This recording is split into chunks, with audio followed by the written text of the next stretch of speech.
Assalamualaikum warahmatullahi wabarakatuh. Saya Rizka Martianingsih, mahasiswa Bimbingan dan Konseling Fakultas Keguruan dan Ilmu Pendidikan Universitas Muhammadiyah Profesor Dr. Hamka Jakarta, akan menampilkan sebuah video tentang bimbingan klasikal dengan tema pendewasaan usia perkawinan. Dengan ini, video akan ditujukan sebagai tugas akhir dari mata kuliah bimbingan klasikal yang mana diampu oleh Ibu Cici Yulia MPD Kons. Selamat menyaksikan. Selamat siang anak-anak. Siang, Bu. Bagaimana kabarnya hari ini? Baik, Bu. Baik, alhamdulillah semua baik ya. Oke, sebelum kita mulai ke pelajaran kita hari ini, alangkah baiknya kita memulainya dengan membaca doa terlebih dahulu. Berdoa menurut kepercayaan masing-masing dipersilahkan.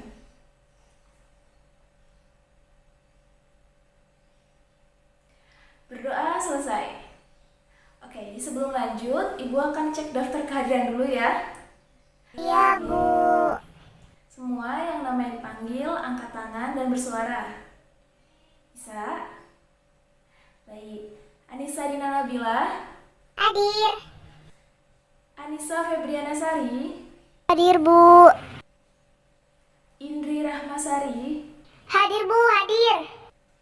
Novita Sri Arianti, Saya, Bu. Nura Naura. Hadir, Bu. Hadir. Oh, now jangan tidur ya. Ya, Bu. Maaf, Bu. Baik.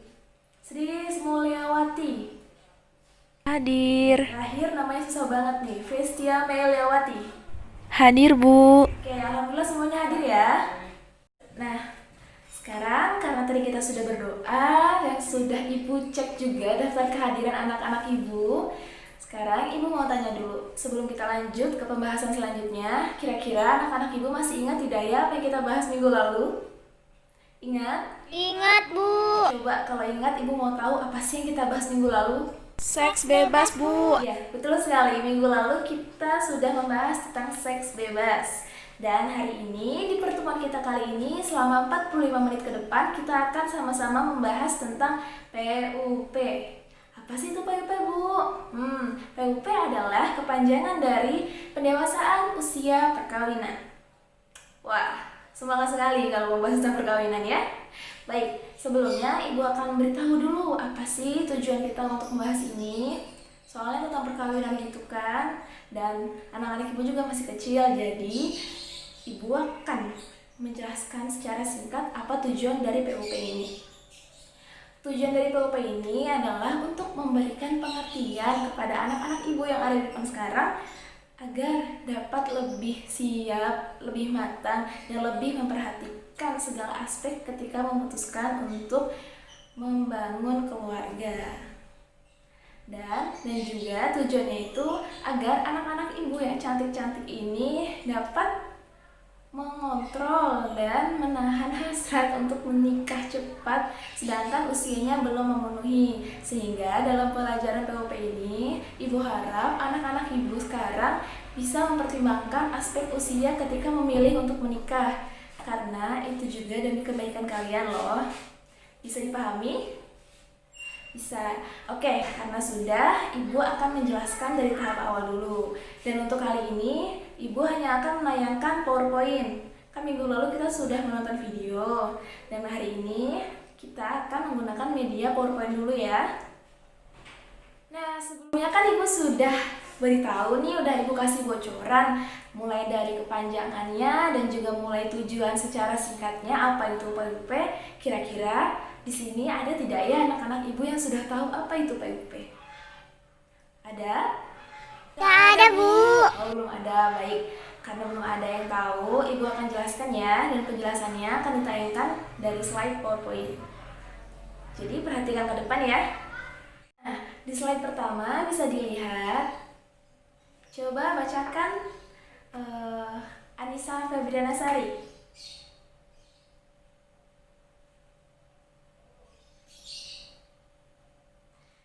Sudah, Anissa?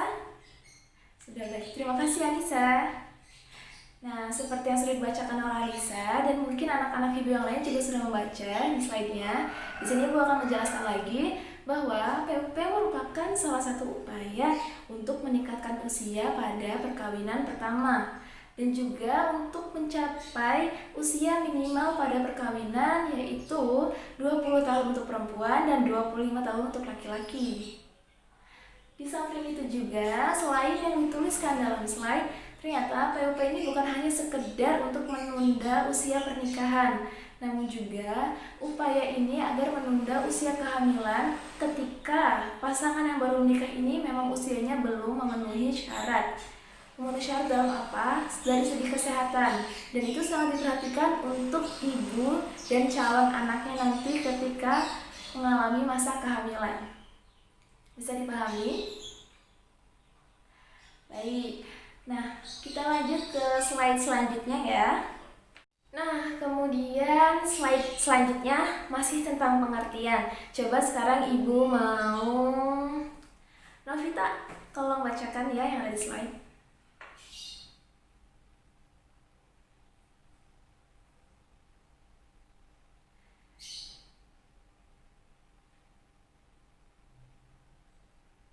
Sudah? Ya, sudah ya. Terima kasih Novita. Ya. Selagi membaca juga tadi kan anak-anak yang Ibu yang lain sudah ikut membaca juga dan mendengar apa yang Novita bacakan. Dan di sana tertulis bahwa PUP juga seperti yang sudah Ibu katakan di awal bahwa PUP merupakan suatu suatu usaha dan upaya untuk memberikan pengertian kepada remaja-remaja, kepada anak-anak Ibu saat ini untuk agar dapat memikirkan secara matang dan mempertimbangkan banyak hal sebelum memutuskan untuk menikah. Iya, jadi menikah itu bukan hanya sekedar wah saya ingin menikah, wah saya cinta dengan dia, saya ingin menikah dengan dia. Padahal secara fisik maupun mental anak-anak Ibu ini belum siap. Jadi perlu kita pelajari tentang PUP ini. Paham? Baik, kita lanjutkan ya.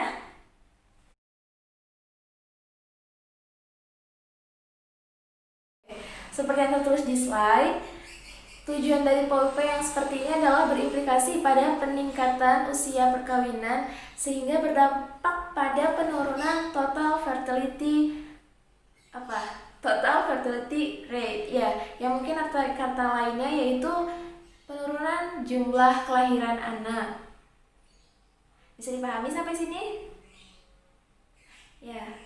Oke, bisa dilanjut ke slide selanjutnya. Kemudian, selain tujuan yang disebutkan tadi dan Ibu katakan sebelumnya, ada juga tujuan dari PUP ini untuk memberikan pengertian dan kesadaran kepada remaja atau seperti anak-anak Ibu yang ada di depan Ibu saat ini untuk lebih matang dalam merencanakan keluarga. Seperti bisa mempertimbangkan, lebih memikirkan secara matang hal-hal atau aspek-aspek yang berkaitan dengan kehidupan keluarga.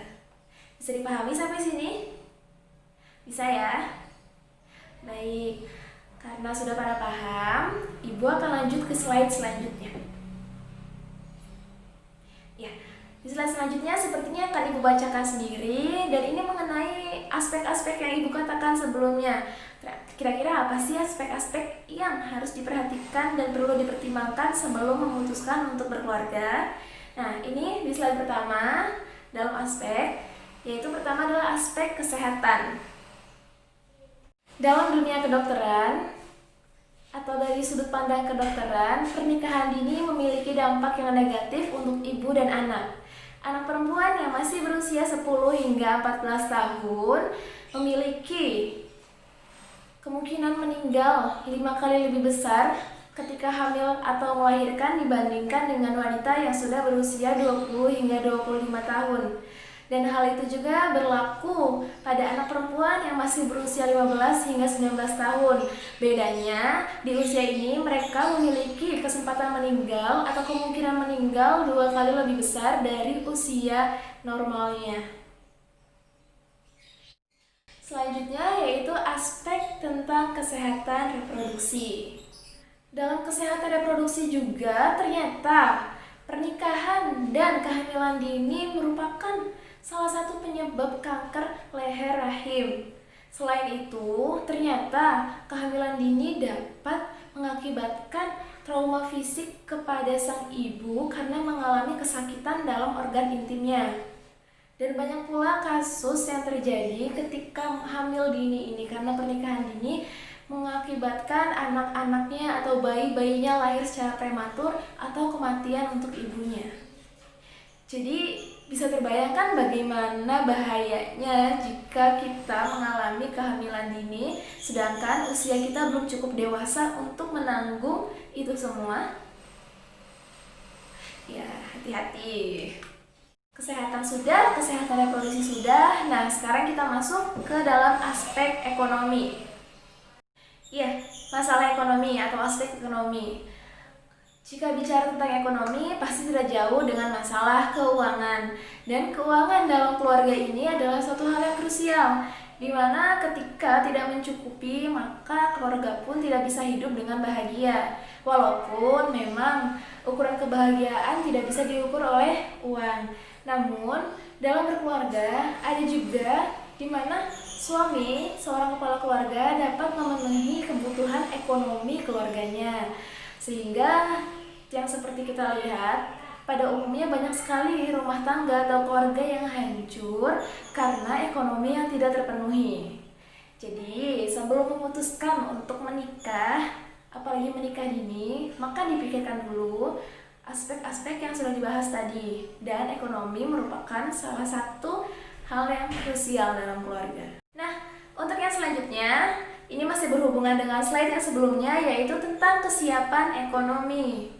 Bisa dilihat atau mungkin dari pengalaman kita pribadi, baik ibu ataupun anak-anak ibu, mungkin ada tetangganya, mungkin ada saudara jauhnya yang melakukan pernikahan dini ini rata-rata berasal dari orang-orang yang tidak melanjutkan pendidikannya ke jenjang yang lebih tinggi, atau bisa jadi dia putus sekolah sehingga dia memutuskan untuk menikah dini, dan dengan bekalnya yang tidak melanjutkan sekolah ini atau dengan pendidikan yang minim ini membuatnya kesulitan untuk mencari pekerjaan yang layak. Dan inilah sumber awal dari masalah keluarga yang mengenai keuangan keluarga, di mana ketika upah atau gaji seorang suami tidak dapat memenuhi kebutuhan di rumah, maka ini akan berdampak kepada keharmonisan keluarga.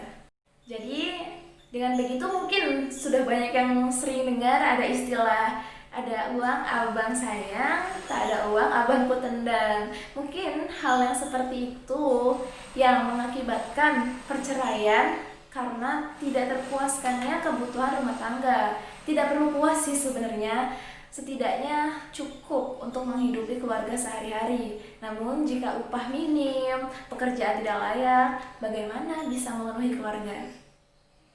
Betul? Nah, selanjutnya sekarang tentang aspek kematangan psikologi. Yang pertama yaitu ketidaksiapan dalam menerima pasangan, baik secara nilai, perilaku, kebiasaan, atau hal-hal yang sebelumnya belum kita ketahui ketika masih pacaran. Dan ketika menikah, kita baru tahu sifat aslinya bagaimana. Sehingga hal-hal yang seperti itu juga butuh kesiapan, agar ketika sudah berani memutuskan untuk menikah, malah terkejut dan kaget dengan apa yang dilihatnya dari pasangannya. Begitu. Kemudian yang kedua, ada ketidaksiapan menjadi orang tua. Nah, banyak sekali anak-anak yang menikah dini, memutuskan untuk menikah, mereka tidak siap untuk menjadi orang tua karena mereka juga merasa mereka masih butuh ayoman dari orang tua, masih butuh bimbingan dari orang tuanya. Sehingga mental yang seperti ini harus disiapkan sebelum menikah. Karena tidak jarang juga, khususnya untuk seorang ibu ketika mengalami kehamilan kemudian memiliki anak, karena dia tidak siap, dia malah mengalami baby blues. Tahu kan fenomena baby blues? Ya, dimana dia kesal, dia tidak suka dengan anaknya sendiri. Karena ketidaksiapannya untuk menjadi orang tua baru. Nah, yang terakhir ada ketidaksiapan dalam menghadapi dinamika rumah tangga. Ya seperti yang kita tahu sama-sama, baik ibu dan juga anak-anak ibu juga mungkin merasakan, jangankan ketika menikah, saat kita sendiri, kita single, kita masih hidup dengan orang tua pun kadang mengalami pasang surut hidup, ya kan? Kadang sedih, kadang senang, kadang bahagia, kadang murung. Itu dinamika kehidupan. Kadang kita juga sering sulit untuk menghadapinya. Dan ketika sudah menikah, ini akan menjadi tantangan yang lebih besar karena kita akan menjalaninya dengan pasangan kita. Jika pasangan kita ini tidak sejalan dengan kita, mungkin itu akan menumbuhkan masalah baru atau bahkan mengakibatkan kemungkinan terbesar yang paling buruk, yaitu perceraian ketika kita ketika kita tidak siap untuk menjalani dinamika kehidupan atau dinamika rumah tangga secara bersama-sama, atau bisa dibilang berjuang sendiri lah. Berjuang sendiri kan tidak enak ya, apalagi menjalani pasang surut hidup yang memang kadang tidak adil. Jadi ini psikologi yang seperti ini harus disiapkan sebelum memutuskan untuk menikah. Kemudian aspek yang selanjutnya yaitu aspek sosial. Pernikahan dini biasanya akan mengurangi keharmonisan dalam berkeluarga. Kenapa? Karena emosinya belum sama-sama stabil. Ketika menikah dini biasanya kan usia masih remaja ya. Remaja kan masih suka berontak, cara pikirnya belum matang, dan cara berpikir yang belum matang ini mengakibatkan terjadinya suatu perpecahan dalam rumah tangga. Entah itu mengalami KDRT dari salah satu pasangannya, atau bahkan perceraian, dan itu diakibatkan karena mental dan cara berpikir yang belum siap dan stabil. Ya, dan yang terakhir adalah aspek pendidikan. Biasanya anak-anak yang melakukan pernikahan dini atau perkawinan dini, mereka tidak mampu untuk melanjutkan pendidikannya ke tahap yang lebih tinggi. Atau pada dasarnya yang tertulis di sini juga hanya sekitar 5,6% anak-anak yang tetap melanjutkan pendidikannya setelah menikah. Bisa dibayangkan? Dan ini juga berhubungan tentang aspek kesiapan ekonomi tadi. Jika kita memiliki pendidikan yang rendah, yang mana notabene saat ini mencari pekerjaan juga dilihat dari latar belakang pendidikan, dan ketika latar pendidikan kita tidak melanjutkan ke yang lebih tinggi atau hanya di situ saja, maka kemungkinan pekerjaan yang kita dapat pun tidak layak untuk dapat menghidupi keluarganya. Jadi itulah ada 7 aspek-aspek yang perlu diperhatikan sebelum memutuskan untuk berkeluarga. Bagaimana? Bisa dipahami anak-anak ibu? Bisa, Bu. Bisa? Nah, di sini atau mungkin udah ada yang berencana, setelah lulus sekolah saya mau menikah, saya mau langsung menikah. Ada yang berpikir seperti itu? Oh, ada ternyata. Tapi setelah tahu itu semua masih tetap kekeh. Ya, ibu tidak melarang, namun alangkah baiknya jika mematangkan usia terlebih dahulu agar baik secara fisik maupun psikis anak-anak ibu ini sudah siap dan dapat menjalani kehidupan keluarga yang sakinah, mawaddah, dan warahmah. Gitu ya anak-anak. Setelah tadi sudah membahas mulai dari pengertian, tujuan, aspek-aspek yang perlu dipertimbangkan. Nah, yang terakhir nih, slide yang terakhir, Ibu akan kasih tips hal-hal yang perlu diketahui sebelum memutuskan untuk menikah. Nah, di sini bisa dibaca sambil Ibu bacakan juga. Yang pertama yaitu kesiapan fisik, mental, dan spiritual.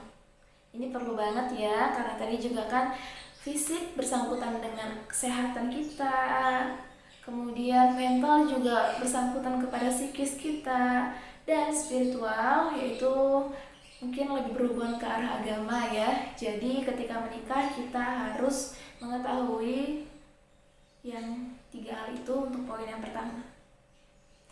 Poin yang kedua yaitu untuk lebih memahami undang-undang tentang perkawinan. Jadi jangan asal menikah saja. Untuk yang laki-laki mungkin nanti, wah anak ini cantik, ternyata masih umur 11 tahun, itu tidak boleh dinikahi ya. masih di bawah umur, masih dalam perlindungan anak. Oke. Selanjutnya yang ketiga yaitu mengetahui bagaimana caranya membentuk sebuah keluarga. Ingat ya, membentuk keluarga itu bukan main-main. Dalam berkeluarga, kalian dituntut untuk dapat hidup selamanya sampai mati berdua dengan pasangan. Oke, paham? Menikah bukan hal yang main-main, sehingga mencari tahu bagaimana caranya membentuk keluarga yang harmonis itu perlu dicari tahu dan dipahami. Jangan ujuk-ujuk nikah, bosan, cerai, itu tidak baik ya anak-anak. Ya, selanjutnya itu mencari tahu bagaimana cara mengatasi konflik keluarga. Kalau seperti tadi kan, jika masih anak-anak kemudian menikah, ketika berantem, ketika ada konflik dengan pasangannya, mereka kabur, mereka pulang ke rumah orang tuanya, padahal mereka sudah menikah. Nah, jadi sebelum memutuskan untuk menikah, alangkah baiknya anak-anak mencari tahu dulu nih bagaimana sih cara mengatasi, menyelesaikan konflik dalam rumah tangga. Entah itu bicara secara dialog, dari hati ke hati, atau tenangkan pikiran masing-masing. Itu kan banyak caranya dan perlu dicari tahu sebelum menikah. Kemudian yang selanjutnya, yang kelima, yaitu mencari tahu bagaimana cara mengelola keuangan dalam keluarga. Biasanya loh ya, tidak semua. Biasanya tugas ini biasanya dipegang oleh istri, oleh perempuan yang memanage uang gaji suami. Jadi khususnya untuk perempuan calon istri nanti ini, alangkah baiknya mencari tahu dulu bagaimana sih cara mengelola keuangan keluarga yang benar, sehingga uang itu bisa dipakai dalam tempo yang lama sampai bertemu dengan uang gaji uang suami yang selanjutnya. Setidaknya minimal bisa mengelola uang itu untuk 1 bulan ke depan. Nah, kemudian selanjutnya hal yang perlu diketahui sebelum menikah yaitu baik laki-laki maupun perempuan, alangkah baiknya untuk mencari tahu bagaimana cara menjaga kesehatan dari reproduksinya masing-masing. Nah, sekarang juga kan sudah banyak tuh yang ketika menikah, H-3 bulan menikah ya, banyak sekali yang sudah tes sana sini kan, cek kesehatannya, bagus atau tidak, tingkat kesuburannya. Nah, sebelum memutuskan untuk menikah, alangkah baiknya kesehatan reproduksinya itu dijaga dulu, dirawat, agar ketika sudah menikah pun dapat memiliki anak-anak yang lucu. Begitu. Nah, kemudian setelah kita bisa menjaga reproduksi kita, kesehatannya, sebelum menikah juga amat sangat disarankan agar baik laki-laki maupun perempuan untuk belajar parenting. Bagaimana cara menjadi orang tua yang hebat, sehingga anak-anak yang kita didik nanti pun menjadi anak yang hebat karena dididik oleh orang tua yang hebat. Begitu pentingnya untuk mempelajari atau mencari tahu hal ini. Jadi saya bilang lagi, ibu ingatkan lagi, jangan terburu-buru untuk menikah. Karena menikah adalah suatu pilihan yang akan dijalani sepanjang hidup. Ingat? Baik, dan ini poin yang terakhir. Poin yang terakhir yaitu mencari informasi tentang keluarga berencana. Nah, di Indonesia kan ada nih komunitas atau apa ya, badan yang memang khusus untuk keluarga berencana. Apa namanya, ada yang tahu? Iya, betul, BKKBN. Ada yang tahu slogannya? Apa itu? 2 anak cukup. Ya benar. Namun kembali ke keyakinan masing-masing ya. Jika memang ada nih, mungkin ada sebagian orang yang berpikir banyak anak, banyak rezeki, itu pun tidak apa-apa selagi keuangan dalam keluarganya mencukupi. Nah, dari hal-hal yang ibu sebutkan tersebut barusan, ibu harap anak-anak ibu bisa untuk memutuskan, mempertimbangkan segala hal, bukan hanya ketika ingin menikah, namun segala hal dengan matang dan baik. Ingat, jangan memutuskan sesuatu ketika sedang marah. Ya, untuk hari ini segini saja. Bagaimana, seru? Seru ya. Ada yang lulus nanti mau langsung menikah? Oh, nggak apa-apa. Kalau ada juga nanti jangan lupa undang ibu ya. Baik, ada pertanyaan atau sudah jelas semuanya? Sudah paham semua ya? Alhamdulillah, karena topiknya memang sangat menarik nih. Oke, nah karena anak-anak ibu juga sudah paham semua dan tidak ada yang bertanya, sekarang ibu deh yang mau tanya ya. Mau ya? Harus mau dong, katanya paham. Oke, nggak susah kok. Coba ibu mau satu orang secara sukarela ya, ibu nggak mau nunjuk, ibu mau satu orang aja yang berani angkat tangan dan menjelaskan apa yang dia dapatkan, yang dia pahami dari slide awal sampai akhir ini. Sedikit pun nggak apa-apa deh, yang penting ada poin atau ada hal yang diingat di ingatannya. Oke, ada? Ya, siapa? Ayo. Oke, coba Fristia, Neng. Aduh, namanya susah banget, Fristia. Iya, silakan. Jadi, intinya ketika kita ingin menikah, banyak hal yang harus dipertimbangkan, Bu, dan jangan buru-buru. Wah, sudah itu saja? Iya, takut kepanjangan, jamnya mau habis. Iya, ibu paham. Tapi Fristia, aduh, tepuk tangan dong untuk Fristia. Terima kasih Fristia. Ibu senang deh kalau misalnya ibu menjelaskan sebuah pembahasan, anak-anak ibu semuanya paham dan antusias seperti ini. Dan karena waktunya sudah mau habis, sebelum mengakhiri jam kita hari ini, ibu akan bagikan sebentar. Ibu akan membagikan selembaran kertas, sebuah angket, tidak susah, tidak ada pertanyaan yang susah. Dan tidak ada betul salah di angket yang ibu kasih ini. Jadi sebelum nanti ibu keluar dari kelas, ibu akan bagikan ini satu persatu ke anak-anak ibu semua. Kemudian nanti anak-anak isi, setelah isi bisa temui ibu nanti setelah jam istirahat kedua di kantor ya. Baik. Oke. Karena ya akhirnya habis juga waktu kita untuk membahas ini. Ibu senang sekali. Dan jangan lupa untuk terus belajar, untuk terus mencari hal-hal baru agar dapat menambah wawasan juga. Nah, mungkin cukup sekian untuk pertemuan kita kali ini. Seru ya, aduh ibu juga sampai berkeringat ini karena saking semangatnya untuk menjelaskan ini dan anak-anak ibu juga antusias. Untuk ibu ya kurang lebihnya ibu mohon maaf jika ada kata-kata yang salah atau ada pembicaraan yang cukup belibet dan sulit untuk dipahami oleh anak-anak. Ibu mohon maaf. Dan ibu ucapkan terima kasih. Sampai ketemu minggu depan. Wassalamualaikum warahmatullahi wabarakatuh.